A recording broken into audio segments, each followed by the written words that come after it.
In this video, I'll be revealing my 10 concepts of time travel with remote viewing.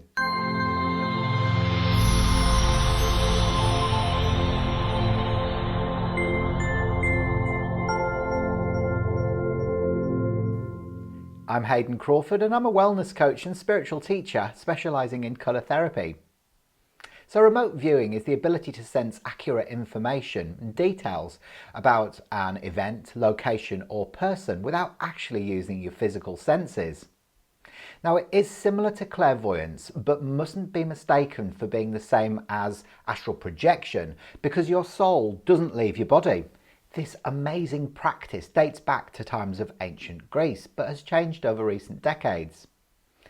The modern uses of remote viewing date back actually to the 1930s, where experiments were being done on out-of-body experiences, clairvoyance and telepathy. Remote viewers can travel both retro-cognitively and pre-cognitively into various periods along the Earth's timeline. Now, it is much easier to travel into the past than it is into the future because the future is constantly mutating. This is because you're constantly making choices in the present moment, and each decision carries a potential new parallel reality, whereas the past has already happened. So, imagine that you're looking at a photograph of a location that was taken about 10 years ago. Well, by remote viewing the destination in the photograph, you're effectively looking into the past. Now, anyone has the ability to be able to develop this skill, and it's certainly not predetermined by your levels of intuitive power. The ability to view information about a person, place or event can be learned through disciplined practice. You can hone this skill through CRV or controlled remote viewing, and is more valuable when focused on provable targets. It can also be used on esoteric targets. Now, it's best used as a supplement to information gathering, and the US military used it as a supplement to their intelligence and didn't rely exclusively on this form of information. So let's take a look at these 10 concepts in more detail. Number 1 is nonlinear time. Is all remote viewing precognitive? Well, if we adopt the theory that time is nonlinear, the hypothesis that remote viewing is precognitive is more likely to be true, because viewing the past is also viewing the future.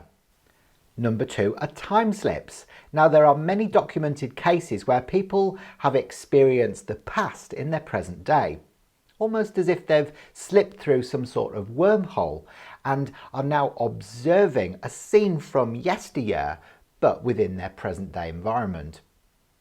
If you think about it, we only use a very small percentage of our brain, and because our minds are limitless, the possibility of time travel is more of a probability.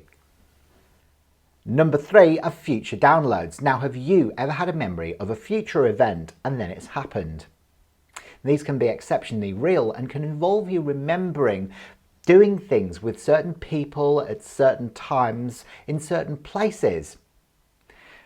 As memory works both ways, we can remember the past, but we can also remember the future.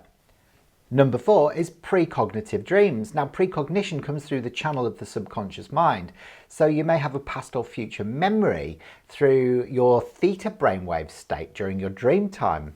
You may also remote view a target via lucid dreams and hold a very clear memory of them when you wake up. Number 5 are subconscious attractors. Now, if you were given a photograph in an envelope and you were to remote view that, you might find that you have memories of a specific event that was attached to that location because it held more of an emotional response to you or some sort of visual stimulus. Now, this can be different for every different person depending on what their personality traits are attracted by. Number 6 are time loops. So the outcomes of remote viewing can be improved if at the time of feedback you get very excited about the event. This increases your ability to be able to view the future and then send that information back through time, which creates a time loop, which also means that you can actually affect your own past. Time loops can also be used to predict short-term outcomes on binary choices. Number 7 is blindly viewing. Now, being unaware of your target is by far the best way to avoid fantasizing during a remote viewing session. And it's even more effective when a group of remote viewers are blindly viewing the same target and information gathering. In many cases, they will retrieve the same downloads, which helps to build more of a holistic picture of the person, place, or event that they're viewing. Number 8 are telepathic overlays. Now, it has been documented that the strongest attractor in a group can influence the experience of the other participants, which can actually lead to them concluding the same outcomes. This ceases to become a problem when the group are not present in the same room at the same time or are blissfully unaware that there are other participants involved. Number 9 is predicting time. Now, because time is non-linear, it can be exceptionally challenging to be able to predict the accuracy of when a viewed event will actually take place. Now, data can also be influenced by the beliefs of the person reporting on the project, and that can actually taint the accuracy of the predicted timeline. Pendulums or muscle testing can also be used to help accurately predict when the viewed event will take place. But remember that the accuracy of this really depends on the skills of the person conducting the test. And finally, number 10 is global disclosure. In order to deepen our awareness of consciousness, it is absolutely essential that we create a centralized database to gather information from global remote viewing sessions.